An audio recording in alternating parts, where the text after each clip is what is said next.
Jumpa lagi dengan saya, Yenaria Barubu, penyuluh non-PNS wilayah Bangka Barat.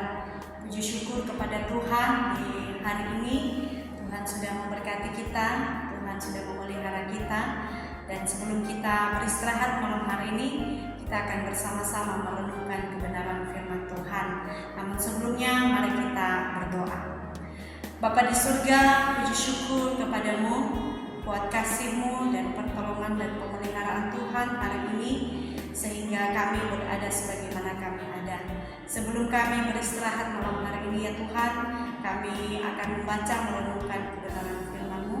Kiranya Tuhan menolong kami, memberkati kami saat kami membaca merenungkan firman-Mu, membawa kami boleh setia mengikut Engkau dalam kehidupan kami.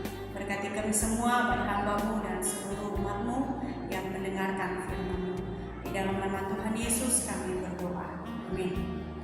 Mari Bapak Ibu Saudaraku, tema renungan kita pada malam hari ini yaitu mukjizat bagi yang hina, terambil di dalam Matius pasal 8 ayat 1 sampai 4. Saya akan bacakan seluruh bagian ini untuk kita. Mari kita menyimaknya di dalam hati kita masing-masing.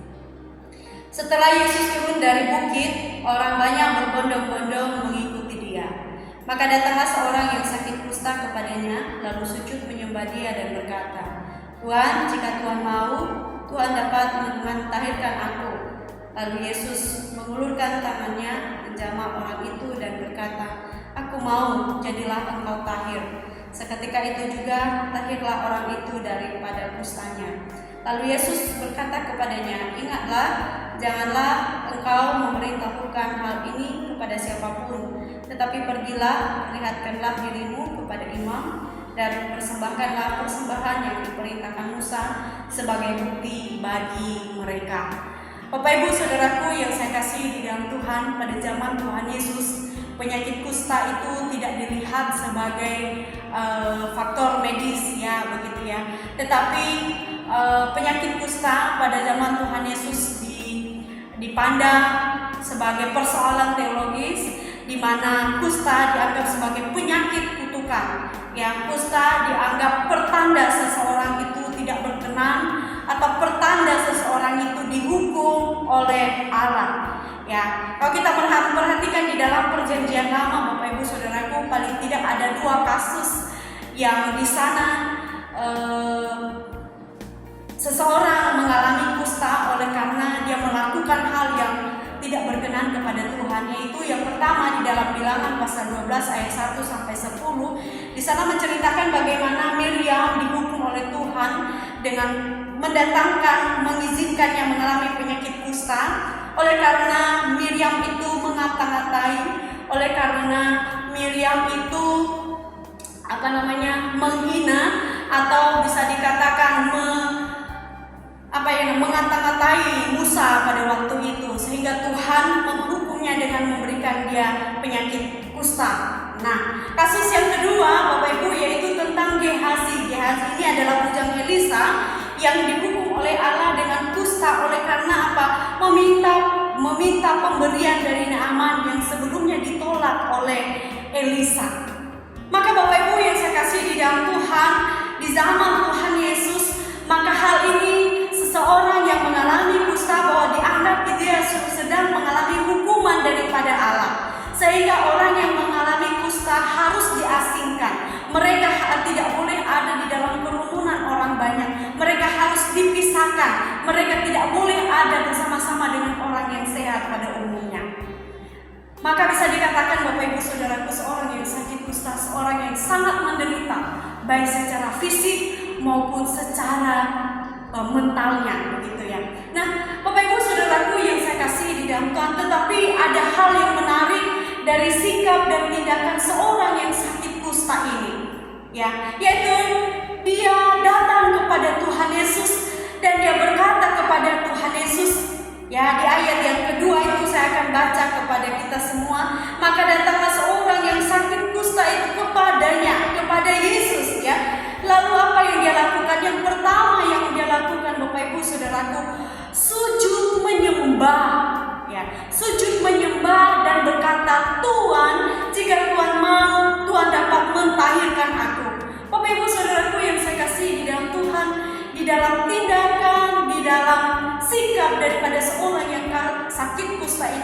walaupun dia hina di mata orang lain, tetapi ketika dia datang kepada Yesus, ketika dia memohon kepada Yesus, Yesus menerimanya, ya. Dan tindakannya ada dua hal yang menarik yang menjadi perenungan kita. Apa itu Bapak Ibu yang saya kasih dalam Tuhan?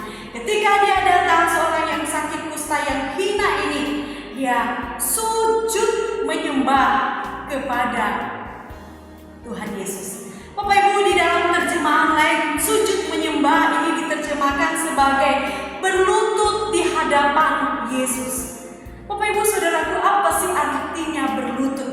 Nah, berlutut itu artinya Bapak Ibu Saudaraku menjadi tanda kepasrahan, ya, menjadi tanda pengakuan atas kelemahan kita di hadapan Tuhan. Seorang yang kusta ini, seorang yang lemah, seorang yang hina di hadapan manusia, ya. Dia datang berlutut, dia datang menyembah Yesus. Karena dia tahu Yesus adalah Tuhan yang layak disembah. Karena dia tahu bahwa Yesus yang bisa membawanya boleh mengalami anugerah demi anugerah, pemulihan yang sejati. Bapak Ibu Saudaraku yang saya kasih di dalam Tuhan, dia mengimani kuasa Yesus. Dia percaya kepada Yesus. Dia menyadari dia lemah, itu sebabnya dia datang. Ketika dia datang, dia sujud menyembah. Sekali lagi kata sujud di sini artinya dia berlutut menyembah kepada Yesus. Bapak Ibu Saudaraku yang saya kasih di dalam Tuhan, satu bentuk gestur tubuh yang bagus, ya, ketika kita berdoa, ketika kita ada di dalam kesesakan, ada di dalam hati yang remuk, yaitu sujud, yaitu berlutut di hadapan Tuhan. Sikap yang kedua Bapak Ibu Saudaraku yang dilakukan oleh seorang yang sakit kusta ini, ketika dia berseru kepada Tuhan, dia berkata, Tuhan, jika Tuhan mau, Tuhan dapat mentahirkan aku. Ungkapan ini berbeda dengan ungkapan 10 orang kusta yang lain. Ketika mereka datang kepada Yesus, mereka memanggil Yesus, mereka berkata, Guru, Guru, kasihanilah kami. Seorang yang sakit kusta ini berbeda, tetapi dia berkata, Tuhan, jika Tuhan mau, Tuhan dapat mentahirkan aku. Artinya Bapak Ibu Saudaraku, tidak ada satu pemaksaan kehendak di dalam dirinya. Dia tahu memang pemulihan ini dia butuhkan, tetapi dia berkata, jika Tuhan mau, Tuhan dapat mentahirkan aku. Bapak Ibu Saudaraku, hal ini juga mengingatkan kepada kita. Apa yang kita butuhkan hari ini, apa yang kita gumulkan hari ini, benar secara manusia itu kita butuhkan, kita mau, kita ingin. Tetapi adakah kita seperti seorang yang sakit kusta ini, mengizinkan kehendak Tuhan terjadi atas hidup kita?